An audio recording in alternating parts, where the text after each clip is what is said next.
Dalam video ini, kita menyaksikan bagaimana sapi digunakan untuk memutar alat tradisional. Sapi tidak hanya digunakan untuk membajak, tetapi juga untuk memutar alat seperti ini. Ini adalah contoh penggunaan tenaga hewan yang efisien dan ramah lingkungan.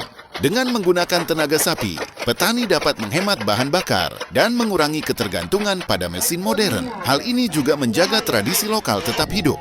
Meski banyak teknologi baru, teknik ini tetap populer di beberapa komunitas karena kemudahan dan biaya operasional yang rendah. Jangan lupa untuk like dan subscribe untuk lebih banyak konten seputar kehidupan pedesaan dan teknik pertanian tradisional.